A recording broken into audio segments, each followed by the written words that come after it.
Well, the Becker line of knives is some of the best high value, high performing fixed blades on the market. Well, today we're going to take a look at a new brother in the line that may even be a step up over the BK-18 with the new for 2020 Becker BK-18.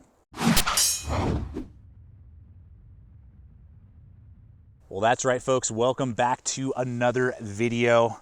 Out here in the wilderness, having a good time, going on a day hike. And that's really what I believe this size of knife is fantastic for, is either pairing with a larger blade or just wanting a fixed blade on your belt when you're trekking and having a good time on a hike. And so today we're gonna look at this new design. We got a huge belly, nice harpoon shape. What I've done is I've put micarta handle scales on this bad boy, but what's really cool is it now comes with a polymer ambidextrous sheath. So I'm really looking forward to showing you what this BK-18 has to offer. We're gonna run it up against its brother, the BK-16, as well as some other competitive options today. Talk price, which is pretty impressive for what you're getting. Plus, talk about the handle scales and the aftermarket features that are available, and just discuss whether or not this really unique in the sense of compact but harpoon kind of big blades, kind of like this illusion of big blade in a small package kind of vibe with this BK-18 and how it compares to the other Beckers and blades on the market. So let's have some fun, get to work on this knife and see what it can do. All right, guys, let's go ahead and hit this BizNOS end of the blade. USA made 1095 Crovan high carbon steel. K-Bar's been using that for years. Love it. It's tough, it's durable, put a wicked edge on it, and holds a good edge for 1095. So great stuff there. It does have kind of that traction powder coat that you know from K-Bar. It's not a slick coating like some of the other K-Bars that are out there, like the Turok and the Jaraz series. So this one is the brown copper. They do have the black version coming out. I don't know what sets one apart from the other.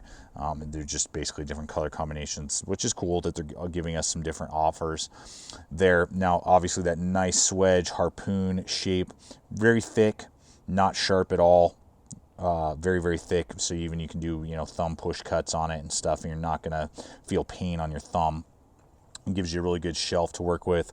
Very mild jimping, little set of jimping right there. So I like that a lot. Now, wicked, huge amount of belly on the blade. Now, the blade edge is 4.4 inches. Actual from handle to tip is 4.47, so very close. So basically like 4.5 is what you're gonna look at for the blade length, but a very wide blade, which I really like a lot.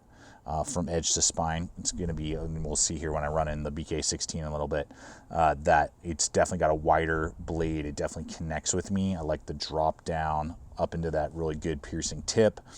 And it's going to have a thickness of 0.17. You know, for the size, it's definitely, it's fine.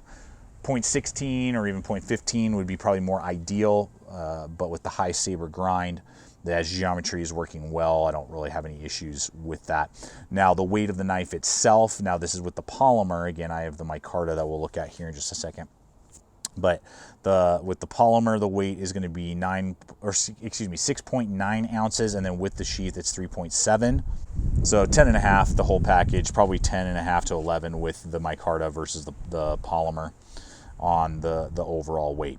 But it's fun, guys. You can split a little bit of kindling if you needed to. The huge belly is a wicked slicer through not only man-made materials like, you know, cordage and hemp rope and seat belt. You know, if you did want to carry this as a deployment blade, something like that, for law enforcement, military, you know, that type of stuff. And the piercing would definitely offer that with that shape. Or if you just want to use it, you know, more for general utility, and then woodscraft stuff, because of the larger blade, meaning like from edge to spine and just the overall belly, I mean, it's going to carve and cut really, really well, even though it has more of like a harpoon style to the design. So, I mean, regardless if you're using it for your just belt knife for hiking and backpacking and camping, or if you are looking at it more as a, you know, tactical utility knife for more utilitarian tasks, I think it has a really great blending, whereas we'll see in just a little bit, the BK-16 is, I think, a little bit more focused on one and can't really cross over to the other. So that's the blade, guys. Works great. Really like the blade shape. Really cool that Ethan Becker has released this design through K-Bar and the Becker line. All right, guys, we'll go ahead and go to the handle. Now, it comes with the standard polymer Gryvery handle scales that you know from all of the Becker line. They're fine, but I have found that when I upgrade these Beckers to either G10 or micarta, it really makes the design sing. So I highly recommend that. When I picked this one up over at GP Knives as they become more available, I'm sure you will have all those links for you guys, but GP Knives did have the tweener handle scales in micarta for about 33 bucks. So I mean, it was like $105 for the whole package, which is great with micarta. You don't have to upgrade that way. I just like doing it. Now it fit perfectly. I did have to kind of pound in some of the screws a little bit more than on my other one, on my BK-16. I don't know if the micarta just wasn't quite cut as well as some of the other ones, but the micarta is going to give you that more natural texture, going to give you just a little bit more grip, and obviously the wetter it gets, the more tactile it becomes. Going to fit my large size hands really well. You can see there with that deep cut in, because of the way that the blade is designed. I mean, I'm fully locked into place. That nice jimping, my thumb rests right there. And I got plenty of room to spare with that lanyard hole and everything out the back there. You got that nice kind of dueling palm swell. So you got kind of a flare out the front up here, and all those screws being recessed in. Then it kind of cuts in a little bit, flares in the center, cuts in, and then flares out the back. I really like it. It just feels great. It's very comfortable. No issues, no hot spots. You can use it in reverse grip. It's still going to give me lots of traction and grip when I'm using the blade. It just fills out the hand very nicely for a more compact blade than, say, the full-size Beckers do. Those are nice, they're big and beefy, but for this smaller knife, I think it's great. The neck isn't too thin. No issues for me with all the use that I put not only on my BK-16, which is the exact same design, but also this BK-18. Got a really nice balance point right there in the center of that front portion of the handle. All right, guys, we're gonna go ahead and look at the sheath here, and I gotta say that for the, like whatever, $75 price, this sheath is a major upgrade over the original nylon that you usually get with like the BK-16 and all the smaller tweeners that used to be out there, and current, BK-9 and 7 and 2, those type of things. So I like this polymer a lot. You do get a lot of lashing options all the way around. You can unscrew the nylon and completely remove it, or swap it for ambidextrous use, which I really like a lot. The button is okay. It seems to be holding up pretty well. When you pop it, it definitely flies wide open, so that you're not going to accidentally cut it when you pull it off the belt or pull it out of the sheath. The belt is at least 2 inches right there, so good webbing. Nothing, negative in that regard, and you can rotate this snap again if you're going to do lefty, righty, that type of thing. That's rotatable. Then you got that nice thumb ramp right there. Pulls the blade out. The micarta aftermarket tweener handle scales fit perfectly in there. No issues. Snaps really nice and solid. Bounces a little bit when you don't have the thing snapped in. Let's see what happens when I do this. That definitely cuts down on the rattle. So there's slight noise, but nothing super bad, particularly for the price point of well under $100 for this USA-made blade. I really like the sheath. So we'll go ahead and do competitive options at this point. Just want to run in my BK-16 first off, just so you can see a difference. Now, again, same basically size, exact same handle dimensions. I totally tricked this one out, stripped the coating, put the micarta on there, did a 90-degree spine, did a patina, and then because it had the nylon, I don't even know where that sheath is, I did send it over and purchase an AZ Welke sheath. With a nice leather drop. So if you ever, I love using AZ Welke products. So if you're looking for a good kydex, I'll have links for you guys below. They've done some awesome work for us, and they just have, they have many popular designs out there that you don't have to send your knife in to get it custom fitted, which is great. So I didn't even have to custom fit that one. It just came, and I could match it.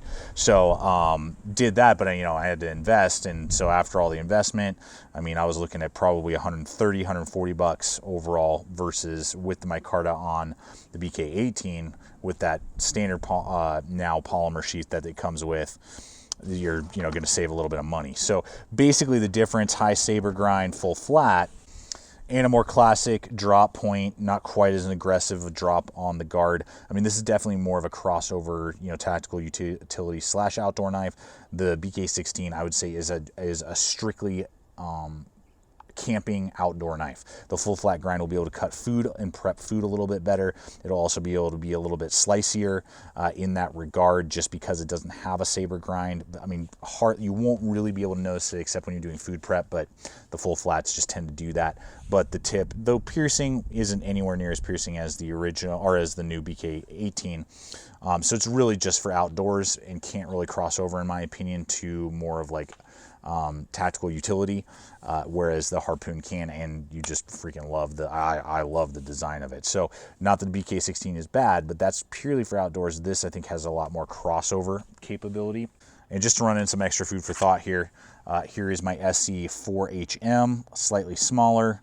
Going to come with my Carta, $10.95, comes with a Kydex sheath. I added the backer, about 100 to 105 bucks. So you're looking at a very similar price point. It's really more of like design, which one do you prefer, which one connects with you more if you throw my Carta on those BKs, and obviously it's much cheaper if you don't do that. And then the BK is going to be, you know, 70 bucks or whatever, 75. And then just want to throw in a Tops Mohawk Hunter. Gonna have my Carta, much thinner blade, but definitely more of kind of a crossover if you're looking for more of that crossover blade. A little bit blockier handle, but a little bit longer. So definitely more of like a field knife that can be used in the outdoors, and I do regularly. And that's going to come with a Kydex sheath with a belt loop, and that's going to be about 115 to 120 usually. So $10 more, and this has a camo coating. You can get it with just black as well. So I'll throw those in the links for you guys below to consider. Those are just great options, and this BK-18 floats around in that realm and is very competitive. It just depends on what design features you're looking for and want, because they're all right around the same price. Well, folks, there you have it. I hope that you have enjoyed this video. Honestly, for like the $75 or less that you're going to get this without the micarta, it's really hard to find USA made 1095 polymer sheath, everything that you're getting. And then with the micarta, I mean, $100, it's super competitive, really just depending on profile to Esse's and Tops knives and things like that. So you're getting a knife that really doesn't need a lot of modification, and if you do want to modify it, it's going to cost you about $100 instead of usually like $150 for a lot of these other US made knives that require aftermarket materials, you know, sheaths and handle scales and those type of things. So I think it is absolutely a heavy hitter. I love the profile, the design, and it's going to be really hard for me to decide between my BK-16, which is very practical, and the BK-18, which is just so stealthy, deadly, and fun to use. So I hope this video has been fun and entertaining, but also shown you the ins and outs of this design to help you decide if it's the right Becker or right fixed blade for you. If there's other stuff on the market, some of those other, you know, competitive options are just better for you. That's what we always want to do in these videos. I don't care whether or not you pick up this knife. I just want to give you guys data and info and show you what it can do, so you can decide if it's going to be the right purchase and the right tool for your needs. So thanks guys so much. Check out the other video popping up. Subscribe if you're not a current subscriber. You can check us out on Instagram and Facebook as well. And don't forget, during this time especially, you are not alone. We care about you. And always remember, stay equipped, stay prepared. We'll see you out there.